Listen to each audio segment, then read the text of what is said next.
Good morning everyone, welcome to civil services study. 104 test complete हो गए थे। यह है टेस्ट नंबर 105 यूपीपीसीएस के लिए। तो चलिए स्टार्ट करते हैं। इसमें हम फोकस करने वाले हैं कुछ मोस्ट इम्पोर्टेंट ज्योग्राफी के प्रश्नों पर। ठीक है, चलिए आप सब्सक्राइब कर सकते हो सिविल सर्विसेज स्टडी चैनल को। क्वेश्चन नंबर 1 का आंसर करिए। तो किस प्रकार के वन प्रदेश को विश्व का फलोद्यान कहा जाता है? 20 प्रश्न है इसमें और बड़े बड़े स्टेटमेंट के साथ है, थोड़ा तीव्र गति से चलिएगा ज़रा। किस प्रकार के वन को विश्व का फलोद्यान कहा जाता है? भूमध्य सागरीय वन। ऑप्शन नंबर डी है इसका आंसर।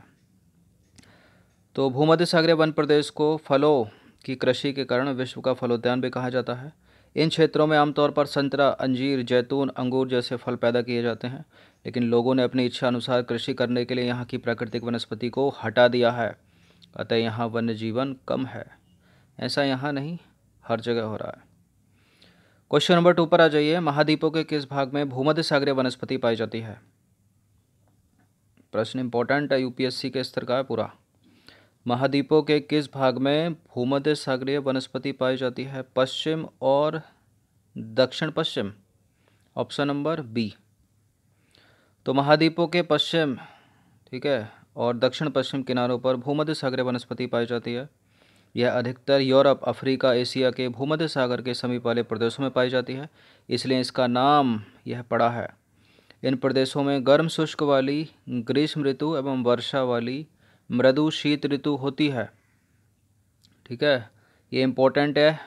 ठीक है, इसको याद रखना कि जो भूमध्य सागरीय प्रदेश होते हैं वहाँ पर जो ग्रीष्म ऋतु होती है वो कैसी होती है? गर्म होती है और शुष्क होती है। ठीक है, और जो शीत ऋतु होती है वो मृदु होती है और वर्षा होती है शीत ऋतु में। शंकुधारी वनों के संदर्भ में निम्नलिखित में से कौन सा स्टेटमेंट गलत है? हिमालय में ये वन प्रचुर मात्रा में पाए जाते हैं। शंकुधारी वनों के वृक्ष छोटे, कठोर, पर्णपाती प्रकार के होते हैं। शंकुधारी वनों को टेंगा वन भी कहा जाता है। शंकुधारी वन उत्तरी गोलार्ध में उच्च अक्षांशों पर पाए जाते हैं, मतलब 50 डिग्री से 70 डिग्री के बीच में। एक पक्का इनकरेक्ट है इसमें, कौन सा वाला है वो है ऑप्शन नंबर बी। शंकुधारी वन छोटे नहीं होते, बड़े लंबे लंबे होते हैं, कठोर नहीं होते, नरम होते हैं, पर्णपाती नहीं होते, सदाबहार होते हैं। तो शंकुधारी वनों के वृक्ष जो है वो लंबे होते हैं, लकड़ी इनकी नरम होती है। ठीक है, सदाबहार होते हैं ये। इन वृक्षों के काष्ठ का उपयोग लुगदी बनाने में किया जाता है, जो सामान्यतः अखबारी कागज का बनाने के काम आता है, अखबारी कागज को। क्वेश्चन नंबर 4 पर आ जाइए। उष्णकटिबंधीय घास के संदर्भ में निम्नलिखित कथनों में से कौन सा सही है? 4 स्टेटमेंट, 3 गलत, केवल एक ही करेक्ट होगा इसमें, वही ढूंढना है। ब्राज़ील के घास स्थल जिनको लानोस के नाम से जाना जाता है उष्णकटिबंधीय घास के मैदान हैं। पहली बात तो लानोस ब्राज़ील का नहीं है, ब्राज़ील का तो कंपास है ना, लानोस तो वेनेजुएला का, पहला गलत हो गया। उष्णकटिबंधीय घास स्थल सिर्फ भूमध्य रेखा के उत्तर में पाए जाते हैं। उत्तर में नहीं, उत्तर दक्षिण दोनों गोलार्धों में है। उष्णकटिबंधीय घास मैदान आमतौर पर छोटी नहीं होती, 3-4 मीटर की होती है, ठीक ठाक। ठीक है, देखा होगा आपने डिस्कवरी में, पूरा शेर जो है छिप सकता है उसमें, शिकार करता है छिप कर। अफ्रीका का सवाना घास स्थल उष्णकटिबंधीय घास स्थल का उदाहरण है। बिल्कुल करेक्ट है, डी केवल। तो भूमध्य सागर के देखिए किसी भी तरफ उग सकती है, ये किसी भी तरफ उग सकती है, और भूमध्य रेखा के दोनों ओर से उष्णकटिबंधीय क्षेत्रों तक फैले होते हैं। ये घास जो है काफ़ी ऊंची होती है, लगभग 3 से 4 मीटर की ऊंचाई तक बढ़ सकती है। सामान्य रूप से उष्णकटिबंधीय घास स्थल में हाथी, जेब्रा, जिराफ, हिरण तेंदुआ जैसे जो है जानवर पाए जाते हैं। वेनेजुएला के घास स्थल जिन्हें लानोस के नाम से जाना जाता है, ठीक है, ब्राज़ील के नहीं है, आगे आएगा अभी। ये आया इंपॉर्टेंट प्रश्न। क्वेश्चन नंबर 5 है, निम्नलिखित घास स्थलों में से शीतोष्ण घास स्थल के प्रमुख उदाहरण हैं। देखिए घास स्थल 2 प्रकार के हैं, शीतोष्ण घास स्थल और उष्ण घास स्थल। तो इनमें से बताना है कौन सा शीतोष्ण है।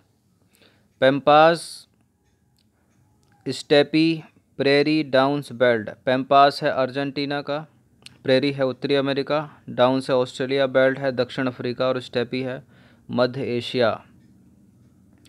बताइए, ये सारे के सारे पांचों के पांचों जो हैं ये शीतोष्ण घास स्थल है। अगर यहाँ सवाना होता तो वो उष्ण घास स्थल हो जाता। पैम्पास की जगह कंपास लिखा होता ब्राज़ील का, तो वो उष्ण घास स्थल हो जाता। आगे मिलेगा वो आंसर, क्वेश्चन भी डी हो गया इसका आंसर फिलहाल। तो विश्व के प्रमुख शीतोष्ण घास स्थल, शीतोष्ण कटिबंधीय घास स्थल, पैम्पास अर्जेंटीना का, प्रेरी उत्तरी अमेरिका का, बेल्ट दक्षिण अफ्रीका का, स्टेपी मध्य एशिया और डाउन्स हो गया ऑस्ट्रेलिया का। ठीक है, इंपॉर्टेंट है, याद रखिए। शंकुधारी वन जहाँ मुख्यतः पाए जाते हैं वे हैं, शंकुधारी वन कहाँ पाए जाते हैं? शीतोष्ण क्षेत्र में। ऑप्शन नंबर बी है इसका आंसर। तो शंकुधारी वन जो है मुख्यतः शीतोष्ण कटिबंधीय क्षेत्र में पाए जाते हैं। डिफरेंस याद रखिएगा टुंड्रा और टैंगा में। जो टुंड्रा है वो मरुस्थलीय घास स्थल है, और जो टैंगा है वो क्या है? शीतोष्ण है, शंकुधारी है। क्वेश्चन नंबर 7 पर आ जाइए। पृथ्वी के विभिन्न स्थल रूप के उदाहरण जैसे कि पठार, घाटी, पर्वत, घाटी, पठार एवं मैदानों का निर्माण किन प्रक्रियाओं के परिणाम स्वरूप हुआ है? आंतरिक प्रक्रिया के कारण, बाह्य प्रक्रिया के कारण, आंतरिक एवं बाह्य दोनों प्रक्रियाओं के कारण, या फिर इनमें से किसी भी प्रक्रिया के कारण नहीं? दोनों के कारण हुआ है, तो सी हो जाएगा इसका आंसर, सी। तो विभिन्न प्रकार के स्थल रूपों का निर्माण जो है वो दो प्रक्रियाओं से होता है, प्रथम या आंतरिक, दूसरी बाह्य। ठीक है, देखिए प्रथम या आंतरिक प्रक्रिया के कारण बहुत से स्थानों पर पृथ्वी की सतह कहीं ऊपर उठ जाती है, कहीं नीचे धंस जाती है। दूसरा है बाह्य प्रक्रिया, स्थल के लगातार बनने या टूटने की प्रक्रिया है। क्वेश्चन नंबर 8 पर आ जाइए। जिन पर्वतों की जो सतह होती है ऊबड़ खाबड़ होती है और जो उसका शिखर होता है वो शंक्वाकार होता है, ऐसे पर्वतों को क्या कहते हैं? क्या कहते हैं? बलित पर्वत कहते हैं ऐसे पर्वतों को। भ्रंश पर्वत लाकर इसको गलत मत कर देना। जिन पर्वतों की सतह ऊबड़ खाबड़ तथा शिखर होता है शंक्वाकार, उन्हें कहते हैं वलित पर्वत। हिमालय तथा आल्प्स वलित पर्वत के उदाहरण हैं। विश्व का सबसे ऊंचा पठार कौन सा है? एक आसान सा इंपॉर्टेंट प्रश्न है, तिब्बत का पठार। तो तिब्बत का पठार जो है विश्व का सबसे ऊंचा पठार है, जिसकी ऊंचाई समुद्र तल से कितनी है? 4000 से 6000 मीटर। पठार उठी हुई सपाट भूमि होती है, यह आसपास के क्षेत्रों से अधिक ऊपर उठा होता है। ठीक है, पठारों की ऊंचाई प्रायः कुछ 100 मीटर से लेकर कई हज़ार मीटर तक हो सकती है। पर्वतों की तरह पठार भी नए या पुराने हो सकते हैं। भारत में दक्कन का पठार पुराने पठारों में से जो है एक है, दक्कन का पठार। निम्नलिखित में से कहाँ विस्तृत उष्णकटिबंधीय वर्षा वन पाए जाते हैं? Tropical evergreen forest. ये है अपनी सुंदर सी पृथ्वी बीच से एक रेखा खींच दी जाती है 0 डिग्री। ऊपर का हो गया उत्तरी गोलार्ध, नीचे का हो गया दक्षिण गोलार्ध। ये वाला जो एरिया है ना, ये वाला अमेजन वाला, कांगो जायरे, तो ए हो जाएगा इसका आंसर। तो कांगो घाटी में जो है उष्णकटिबंधीय वर्षा वन पाए जाते हैं। 11वां प्रश्न है, निम्नलिखित में से किन कारकों पर किसी वनस्पति की वृद्धि निर्भर करती है? किसी क्षेत्र की वनस्पति किन कारकों पर निर्भर करेगी? तापमान पर करनी चाहिए, नमी पर करनी चाहिए, मिट्टी की परत की मोटाई पर भी करनी चाहिए, वन्य जीवन। ये सब होगा तो वन्य जीवन होगा ना। 1 2 3 1 2 3 सी। तो देखिए वनस्पति की वृद्धि तापमान, नमी पर निर्भर करती है। इसके अलावा यह ढाल एवं मिट्टी की परत की मोटाई जैसे कारकों पर भी निर्भर करती है। किसी भी स्थल की ऊंचाई एवं वनस्पति की विशेषता एक दूसरे से संबंधित है। ऊंचाई में परिवर्तन के साथ जलवायु में परिवर्तन होता है, ध्यान रखिएगा। इसके कारण प्राकृतिक वनस्पति में भी बदलाव आता है। ठीक है, मान लीजिए पृथ्वी है बीच में, अब ऊपर को चल दो, उत्तरी गोलार्ध में, दक्षिण में चल दो, यहाँ पाए जाएंगे सदाहरित वन। ठीक है, थोड़ा ऊपर चले जाओगे तो क्या आएगा? घास स्थल आ जाएगा, ऊपर शीतोष्ण आ जाएगा और सबसे ऊपर आ जाएगा शीत। खमसिन कहाँ की पवन है? इम्पोर्टेंट है, खमसिन कहाँ की है? मिस्र की। तो खमसिन जो है मिस्र की स्थानीय पवन है, गर्म है। मानाकी पर्वत किस महासागर में अवस्थित है? मानाकी प्रशांत, तुम एक अच्छे लड़के हो, नवी में पढ़ा था 9th में, प्रशांत से रिलेट किया था। मानाकी प्रशांत, तुम अच्छे लड़के हो, तो मानाकी पर्वत प्रशांत महासागर में, इस तरह से रिलेट कर सकते हो आप। प्रशांत महासागर में स्थित मानाकी पर्वत जो है हवाई द्वीप सागर की सतह के नीचे स्थित है। इसकी ऊंचाई जो है एवरेस्ट से भी अधिक ऊंची है। कितनी है? 10,205 मीटर। विश्व की सबसे पुरानी वलित पर्वत श्रृंखला कौन सी है? विश्व की सबसे पुरानी वलित पर्वत श्रृंखला है भारत की अरावली। तो भारत की अरावली पर्वत श्रृंखला जो है विश्व की सबसे पुरानी वलित पर्वत श्रृंखला है। अपरदन की प्रक्रिया के कारण यह श्रृंखला घिस गई है। उत्तरी अमेरिका के अपलेशियन और रूस के यूराल पर्वत गोलाकार दिखाई देते हैं एवं इनकी ऊंचाई कम है। ये बहुत पुराने वलित पर्वत हैं। ये भी भारत का हिमालय भी एक वलित पर्वत का उदाहरण है। नीचे दिए गए घास स्थलों पर विचार करना है। सवाना, वेल्ड, कंपोस, लानोज उपरोक्त में से कौन से उष्ण कटिबंधीय घास स्थल हैं? घास स्थल दो प्रकार के बताए थे, ऊपर थे शीतोष्ण कटिबंधीय, ये आगे उष्ण कटिबंधीय। सवाना उष्ण कटिबंधीय, कंपोस उष्ण कटिबंधीय, लानोज उष्ण कटिबंधीय।